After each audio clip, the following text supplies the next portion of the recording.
English translation, and then after that, Mr. Al-Jarba and General Idris will take questions.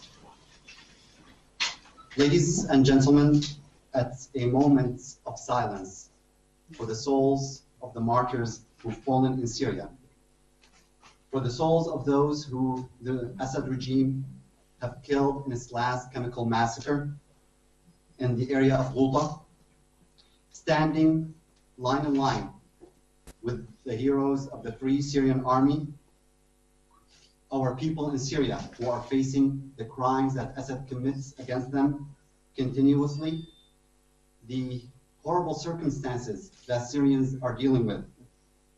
We are conducting this press conference accompanied by General Salim Idris, the head of the Syrian Chief of Staff. We were all extremely shocked with the news of the chemical massacre which the Assad regime had committed against innocent civilians in Ghouta. So we started a series of steps and phone calls to communicate. Our very first steps were moving towards gathering all possible information that's related to the massacre with which the regime was responsible for. All of its details to reveal the truth in front of the world. The second step was to have several phone calls with the leaders of the international and the Arab community, which Mr. Al-Jarba had with the foreign ministers of several countries, as well as well-known international personalities. As a result of the very first steps that we took, it became very clear to us and a proven fact that the regime was fully responsible for committing the massacre against the innocent civilian in terms of planning and carrying out and executing the massacre according to specific information which the Syrian coalition was able to gather from its local sources on the ground, as well as experts who gave their testimony. The Syrian coalition had a press conference yesterday in which the Secretary General revealed some of that information. As the news of this massacre started flowing in, we continued our phone calls and our communication with the leaders of the international and the Arab community. Mr. Al-Jarba held calls with the Foreign Secretary of the United States, France, the UK, Turkey, Qatar, United Arab Emirates, Saudi Arabia, Jordan, as well as many other countries. These phone calls revealed to us the support that these countries have for the victims of these massacres.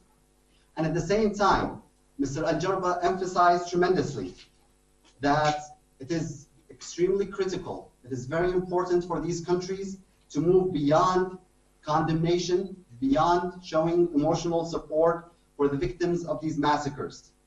We need to translate the condemnation into practical steps that will stop the crimes which the Assad regime is committing against Syrian people, its policy of displacing them, destroying their homes, and destroying the infrastructure, the Syrian infrastructure.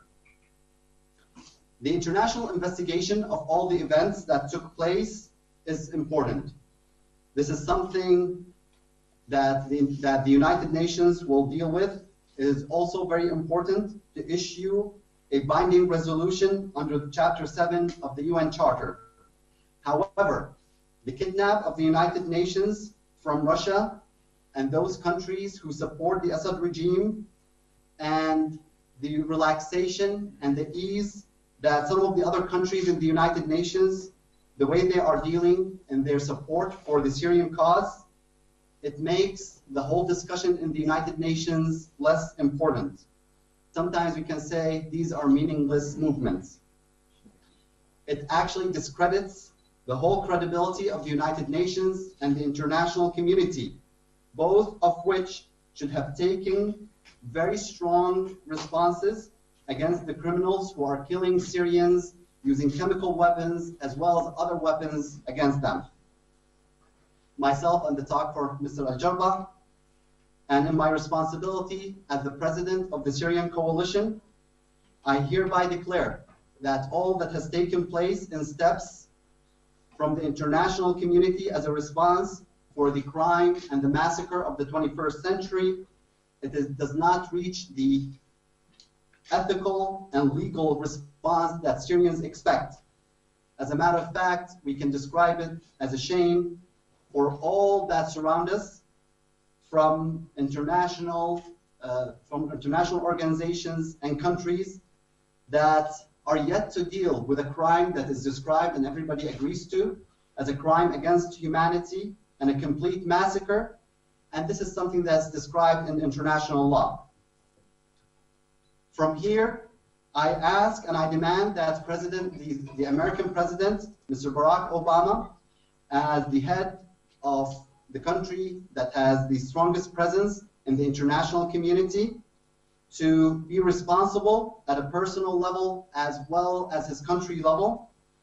And I demand the same to be carried out by the French president, the UK Prime Minister, as well as other leaders of the international and the Arab community and the Muslim community. And I from here emphasize that although some countries continue to support the Syrian revolution within certain limits, it is very clear that after the last attack, they are required to intervene in a serious manner to stop the continuous killing of Syrians, whether by traditional or chemical weapons. By the name of the Syrians who have suffered from the crimes that the Assad regime is committing, in the name of the Syrian opposition, in the name of the Syrian coalition, I ask the international community to move from words into actions. We have had enough with words, and we need serious steps and actions inside the United Nations and outside of it, especially if it remains kidnapped from Russia and the Chinese using their veto in the Security Council. What is required at this point is an international intervention that stops the army machine that the Assad is using and directing towards our people, so that we can stop his airplane, his continuous shelling of innocent civilians, his ballistic missiles from bombarding safe areas where civilians are living. To declare free zones, to declare no-fly zones for the international community to start holding those who are responsible for committing these crimes, those who plan these crimes, including the chemical massacre that was just carried out. Especially that we clarified to the international community that the regime had used chemical weapons in over 30 other instances. It is said that time is from gold, and we tell you that in Syria, time is from blood. It is very clear to us that the leaders of the Islamic and the Arab world, each with his own name and his own legal status, are required to move from the status of inaction and the way they are dealing with the Syrian case into a manner that can help stop the massacres of Syrians and to stop a regime that is exercising terrorism and terrorizing his own people. A regime that has been classified as a terrorist supporting regime for many years, a regime that is supported and similarly by the Iranian regime, which is sending soldiers, is sending equipment, is sending expertise, is sending weapons and participating in killing Syrians as well. The same falls on the Hezbollah militias. Hezbollah militias, which are made by Iran, and we must have a clear stand against them. Assad's massacre in Ghouta, which took place a couple of days ago, it's impacted thousands of Syrians, resulted in the deaths of close to 2,000 people. Most of them are from women and children. This crime cannot go unpunished. It must be clear that for Syrians, for the international community, must have a turning point after this crime. in one mud house in Ghouta, first responders discovered the body of a mother who was in her 30s with 3 of her children who died as a result of using chemical weapons against them. All those who do not participate in putting a stop and halting the bloodshed that's taken place in Syria, they are either directly or indirectly are supporting the terrorist regime in Damascus. At the end, we, as the leadership of the Syrian coalition, the leadership of the Supreme Military Council, we fully announce that we will cooperate with the UN inspectors mission, and we will provide safeguard for its entrance into the areas that are controlled by the rebels. Thank you. We'll take questions and answers. أسئلة وأجوبة.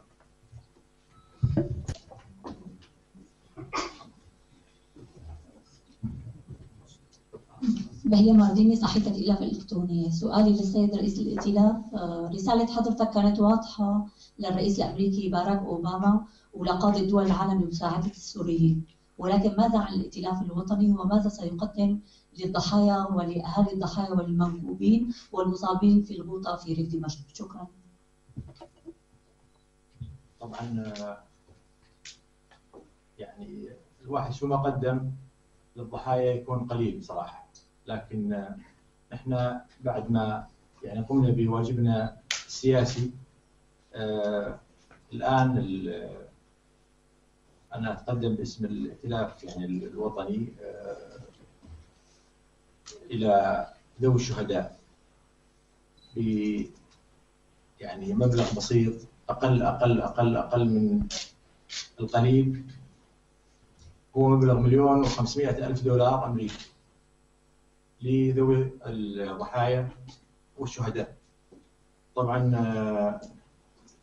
نحن نعرف أن هذا المبلغ لا يعوض ظفر طفل صغير في ريف دمشق، ولكن عله يبرسم بعض جراح الأهالي. هذا يعني ما نستطيع أن نقدمه الآن. شكرا.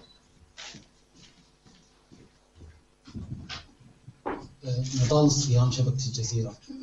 سيدي، السؤال للسيدة، فيما يتهم النظام السوري المعارضة وقوات المعارضة بأنها تقف خلف المجزرة التي حدثت في الغوطة، تتحدث المعارضة عن أدلة ملموسة ومادية تؤكد ضلوع النظام أو تسبب النظام السوري في هذه المجزرة. هل لكم أن توضحوا لنا ماهية هذه الأدلة وكيف حصلتم عليها؟ السلام عليكم ورحمة الله وبركاته.